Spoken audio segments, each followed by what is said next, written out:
সম্মানিত দিনী ভাই ও বোন, আজ আমি আপনাদেরকে এমন একটি দুরূদ শরীফের কথা বলবো, জীবনে একটি বার হলেও এই দুরূদ শরীফের আমলটি করবেন ইনশাআল্লাহ। নবীজি সাল্লাল্লাহু আলাইহি ওয়াসাল্লাম ওয়াদা করে বলেছেন, এই দুরূদ শরীফের আমলটি যদি আপনি করতে পারেন, পৃথিবীর মধ্যে সবচেয়ে সুখী মানুষ হবেন আপনি। সুবহানাল্লাহি ওয়া বিহামদি। কোনো কিছুর অভাব অনটন আপনার থাকবে না। টাকা পয়সা, ধন দৌলত, মান সম্মান সবকিছু আল্লাহ পাক রব্বুল আলামিন আপনাকে দান করিবেন। যারা অসুস্থ আছেন তাদেরকে আল্লাহ পাক রব্বুল আলামিন সুস্থ করে দিবেন এবং পৃথিবীর মধ্যে আল্লাহ পাক রব্বুল আলামিন আপনাকে সবচাইতে সম্মানিত করে দিবেন। সুবহানাল্লাহি ওয়া বিহামদি। এবং এই পৃথিবী থেকে যখন আপনি চলে যাবেন, তখন কবরের মধ্যে যাওয়ার পরে নবীজি সাল্লাল্লাহু আলাইহি ওয়াসাল্লামকে দেখিয়ে জিজ্ঞাসা করা হবে, এই ব্যক্তিকে আপনি যদি দুনিয়ার মধ্যে এই দুরূদের আমলটি করে থাকেন, তাহলে তখন নবীজি সাল্লাল্লাহু আলাইহি ওয়াসাল্লামকে আপনি কবরের মধ্যে দেখে চিনতে পারবেন। সুবহানাল্লাহি বিহামদি। সম্মানিত দিনী ভাই ও বোন, কবরটা হবে খুবই ভয়ঙ্কর। নবীজি সাল্লাল্লাহু আলাইহি ওয়াসাল্লামকে যদি আপনি না চিনেন, আপনার স্থান হবে জাহান্নাম। আর আপনি এই দুরূদ শরীফের আমলটা যদি করতে পারেন, তাহলে অবশ্যই নবীজি সাল্লাল্লাহু আলাইহি ওয়াসাল্লামকে কবরের মধ্যে দেখে আপনি চিনতে পারবেন ইনশাআল্লাহ, এবং বলতে পারবেন, ইনি হচ্ছেন আমার নবী, বিশ্ব নবী, আখিরি নবী জনাবে মুহাম্মদুর রাসূলুল্লাহ সাল্লাল্লাহু আলাইহি ওয়াসাল্লাম। সম্মানিত দিনী ভাই ও বোন, এত পাওয়ারফুল এই শ্রেষ্ঠ দুরূদ শরীফ, তাই আমি আপনাদেরকে এই শ্রেষ্ঠ দুরূদ শরীফের আমলটা সম্পর্কে বলে দিব ইনশাআল্লাহ। কবরের মধ্যে আপনাদের কোনো ভয় থাকবে না, এবং যেই হাসরের ময়দানে মানুষ হাহাকার চিৎকার করবে, এই হাসরের ময়দানেও আপনাদের কোনো ভয় থাকবে না ইনশাআল্লাহ। এবং হাসরের ময়দানে আল্লাহ পাক রব্বুল আলামিন আপনার হিসাবটা একেবারে সহজভাবে নেবেন। এই দুরূদ শরীফটা যদি আপনি পাঠ করতে পারেন, দুরূদ শরীফের আমল করতে পারেন ইনশাআল্লাহ। সম্মানিত দিনী ভাই ও বোন, কিন্তু একটি শর্ত হলো, শুধু দুরূদ শরীফ পাঠ করলেই হবে না, পাশাপাশি আপনাকে নবীজির সুন্নত এবং আল্লাহর ফরজ বিধানগুলো পালন করতে হবে। দেখা গেল যে আপনি নামাজ পড়লেন না, রোজা রাখলেন না, হালাল হারাম বিবেচনাও করলেন না, শুধু দুরূদ শরীফ পাঠ করলেন, হাসরের ময়দানে আল্লাহ পাক রব্বুল আলামিন আপনাকে ডাক দিয়ে ডাকার পর আপনার চেহারার দিকে তাকাবেন এবং আমলনামার দিকে তাকাবেন। তাকিয়ে আল্লাহ পাক রব্বুল আলামিন বলবেন, যাও বান্দা, তোমাকে আমি ক্ষমা করে দিলাম। সুবহানাল্লাহ। সম্মানিত দিনী ভাই বোন, বুঝতেই পারছেন এই ছোট্ট দুরূদের কতটা ফজিলত, কতটা শক্তি, কতটা দামি এই দুরূদ। আল্লাহ পাক রব্বুল আলামিন তখন আর কোনো প্রশ্ন করবেন না। এই দুরূদের উসিলায় আপনি বিনা হিসাবে হাসতে হাসতে জান্নাতের মধ্যে প্রবেশ করতে পারবেন ইনশাআল্লাহ, যদি আল্লাহ তাআলা আপনার উপর দয়া করেন। তাই আমি আপনাদেরকে অনুরোধ করে বলবো, অবশ্যই দুরূদ শরীফের আমল করবেন ইনশাআল্লাহ। যে কোনো দুরূদ শরীফ পড়লেই তো লাভ, কিন্তু এই দুরূদ শরীফটা পড়লে স্পেশাল লাভ রয়েছে। এটা দুনিয়া ও আখিরাতের মধ্যে আল্লাহ আপনাদেরকে সুখে রাখবেন, সম্মানিত করে দিবেন। যে সম্মানের জন্য সবাই পাগল, যে সুখের জন্য সবাই পাগল। সুবহানাল্লাহ। কিন্তু জানে না যে নবীজির দুরূদের মধ্যে যে সুখ আছে। একবার নবীজি ওয়াদা করে বলেছেন, এই দুরূদ শরীফটা আপনি একবার পড়বেন, আর সঙ্গে সঙ্গে নবীজির রওজা পাকে ফেরেশতা আপনার নাম, আপনার বাবার নাম, আপনার ঠিকানা সহকারে নবীজির রওজা মুবারকে পৌঁছে দেন। সুবহানাল্লাহি বিহামদি। এবং সঙ্গে সঙ্গে আপনার মর্যাদা আল্লাহ তাআলা 10 গুণ বৃদ্ধি করে দিবেন। সুবহানাল্লাহ। এবং সঙ্গে সঙ্গে 10টি রহমত আপনার উপর নাজিল হবে, এবং 10টি গুনাহ আপনার ক্ষমা হয়ে যাবে, এবং 10টি নেকি আল্লাহ তাআলা আপনাদের আমলনামার মধ্যে দান করে দিবেন। সুবহানাল্লাহি বিহামদি। সম্মানিত দিনী ভাই বোন, তাই আমি আপনাদেরকে বলবো, নবীজির সাল্লাল্লাহু আলাইহি ওয়াসাল্লামের দুরূদ আপনারা বেশি বেশি পড়বেন। আপনারা এই দুরূদ শরীফটা প্রতিদিন সকালে 100 বার পড়বেন, যদি দিনে পড়তে না পারেন তাহলে রাত হলেও পড়বেন ইনশাআল্লাহ। 100 বার সকালে এবং 100 বার রাতে, প্রত্যেক দিন 200 বার এই ছোট্ট দুরূদটি আপনারা মহব্বতের সাথে পাঠ করিবেন ইনশাআল্লাহ।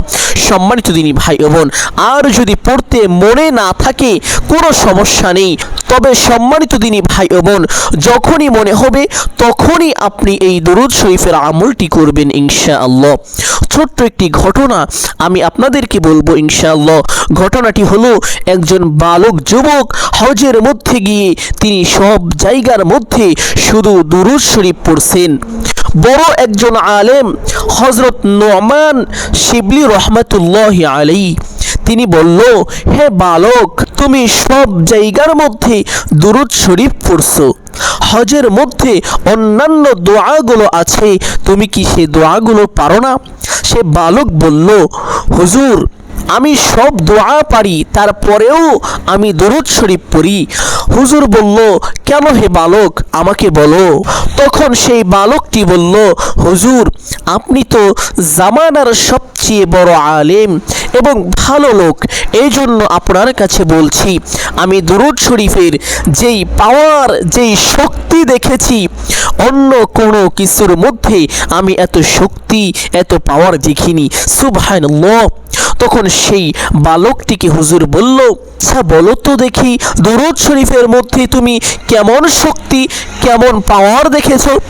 তিনি বলল, অর্থাৎ সেই বালকটি বলল, আমার বাবার সঙ্গে আমি হজের মৌসুমের সময় কাফেলার সঙ্গে আমরা হজ করতে আসছিলাম। আসার সময় পথিমধ্যে আমার বাবা হঠাৎ করে অসুস্থ হয়ে গেল। নাউযুবিল্লাহ। অসুস্থ হয়ে যাওয়ার পর আমাদের যাত্রা বিরতি করলো, সেখানে আমরা অবস্থান করলাম। আমার আব্বা অসুস্থ, দেখি তো দিনের দিন এবং সময় সময় বাড়তেই আছে, অসুস্থতা শুধু বেড়েই যাচ্ছে, কমছে না। সময় যায় আর অসুস্থতা বেড়ে যায়। এই জন্য আমাদের কাফেলার মধ্যে আমাদের সঙ্গে যারা ছিল এক দলের মধ্যে, তারা বলল, হে বালক, তুমি তোমার আব্বুর খেদমত করো, সুস্থ হলে তুমি রাস্তা দিয়ে চলে এসো, আমরা চলে যাই মক্কাতে হজ করার জন্য, তোমরা আস্তে আস্তে আসো। তখন সে বালক বলল, আমাদের কাফেলার লোকজন সবগুলো চলে গেল এবং আমি আমার আব্বুর খেদমত করছিলাম। হঠাৎ করে আমার আব্বুর অসুস্থ আরও বেড়ে যায় এবং হঠাৎ করে দুনিয়া থেকে বিদায় নিয়ে চলে যায়, মারা যায়। আমি দেখলাম হুজুর, আমার বাবার চেহারাটা কালো কুসকুসে হয়ে গিয়েছে, নাউযুবিল্লাহ, বিগড়ে গিয়েছে, খারাপ হয়ে গিয়েছে। আমি দুশ্চিন্তায় পড়ে গেলাম, হায় হায়, এমন একটি জায়গার মধ্যে, মরুভূমির মধ্যে আমার বাবার এই অবস্থা, আশেপাশে কোনো মানুষও নেই। যদি কোনো মানুষ দূর থেকে এসে দেখে আমার বাবাকে এভাবে খারাপ চেহারা হয়ে গিয়েছে, বিকৃত হয়ে গিয়েছে, কালো হয়ে গিয়েছে চেহারাটা, তখন মানুষ কি মনে করবে?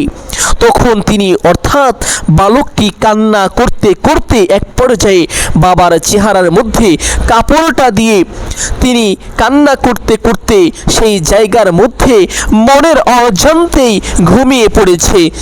তিনি বললেন, অর্থাৎ বালকটি বলল, আমি ঘুমের মধ্যে দেখলাম একজন সাদা জুব্বা, সাদা পাগড়ি পরে আমার বাবার কাছে আসলো।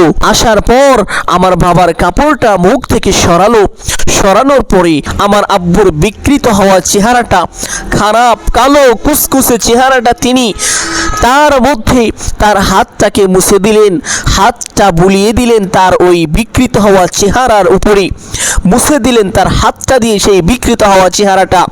মুছে দেওয়ার সঙ্গে সঙ্গে আমার বাবার চেহারাটা নূরে নূরান্বিত হয়ে গেল। সুবহানাল্লাহ, সুবহানাল্লাহ, সুন্দর হয়ে গেল, চোখগুলো ঝলমল করতেছিল।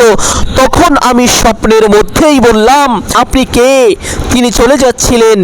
আমি পেছনের দিক দিয়ে গিয়ে বললাম, আপনি কে বলে যান, না হয় আপনাকে ছাড়ব না। কারণ এমন কঠিন সময়ের মধ্যে আমরা বিপদের মধ্যে পড়ে গিয়েছি, আর আপনি আসলেন, এসে আমার বাবাকে সাহায্য করলেন, আমার আব্বার চেহারাটাকে আপনি সুন্দর করে দিলেন। আপনি কুচকুচে বিকৃত হওয়া চেহারার মধ্যে হাত বুলিয়ে চেহারাটি ভালো করে দিলেন। আপনি কে? আপনার পরিচয় আমি জানতে চাই। সুবহানাল্লাহ বিহামদি। তখন তিনি বললেন, অর্থাৎ ওই সাদা জুব্বা পাগড়ি পরিহিত লোকটা, তিনি বললেন, আমি আর কেউ নই, আমি হলাম বিশ্ব নবী, আখিরি নবী, নবী মুহাম্মদ সাল্লাল্লাহু আলাইহি ওয়াসাল্লাম। তখন তিনি বললেন, আপনি কেন এসেছেন ইয়া রাসূলুল্লাহ সাল্লাল্লাহু আলাইহি ওয়াসাল্লাম? আপনি নিজে চলে এসেছেন কেন? আল্লাহর রাসূল সাল্লাল্লাহু আলাইহি ওয়াসাল্লাম তখন বললেন, তোমার বাবা দৈনিক দিন 100 বার দুরূদ শরীফ পড়ে, রাতে 100 বার দুরূদ শরীফ পড়ে। আজকের দিনে তা আমি পেয়েছি, কিন্তু রাতে পাই না।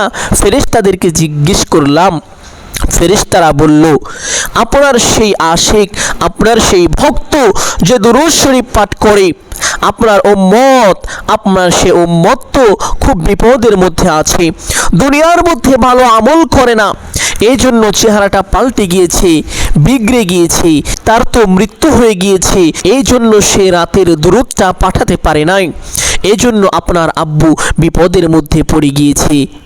আমলে তেমন ভালো ছিল না, তারপরও দুরূদ শরীফ পড়তে কখনো ভুলেনি। তার জন্য আমি রোজা থেকে চলে এসেছি আমার প্রিয়কে, আমার আশিককে উপকার করার জন্য, সাহায্য সহযোগিতা করার জন্য। সুবহানাল্লাহি বিহামদি। তারপরে আল্লাহ রাসূল সাল্লাল্লাহু আলাইহি ওয়াসাল্লাম চলে গেলেন। এরপর সেই যুবক বলল যে, হুজুর, আমি এরপর থেকে বুঝতে পারলাম দুরূদের মধ্যে যে কি ফজিলত, কি বরকত। এরপর থেকে আমি দুরূদ শরীফ পাঠ করি। সুবহানাল্লাহি বিহামদি। সম্মানিত দিনী ভাই ও বোন, এখন কথা হলো যে কোন দুরূদ শরীফ পাঠ করলে আপনার মর্যাদা বেড়ে যাবে, সওয়াব পাবেন। আজকে যে দুরূদ শরীফটি আমি আপনাদেরকে শিখিয়ে দিব, এটা 100 বার হলেও কমপক্ষে জীবনে পড়বেন। যদি পারেন প্রতিদিন পড়বেন ইনশাআল্লাহ। যদি না পারেন, আপনার যখনই মনে চাইবে তখনই এই দুরূদ শরীফ পড়বেন। আর সেই দুরূদ শরীফটা হলো, আল্লাহুম্মা সাল্লি আলা মুহাম্মাদিন আবদিকা ওয়া রাসূলিকা ওয়া সাল্লি আলাল মুমিনিনা ওয়াল মুমিনাতি ওয়াল মুসলিমিনা ওয়াল মুসলিমাত।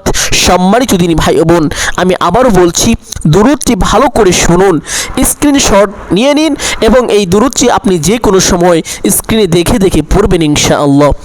আল্লাহুম্মা সাল্লি আলা মুহাম্মাদিন আবদিকা ওয়া রাসূলিকা ওয়া সাল্লি আলাল মুমিনিনা ওয়াল মুমিনাতি ওয়াল মুসলিমিনা ওয়াল মুসলিমাতি।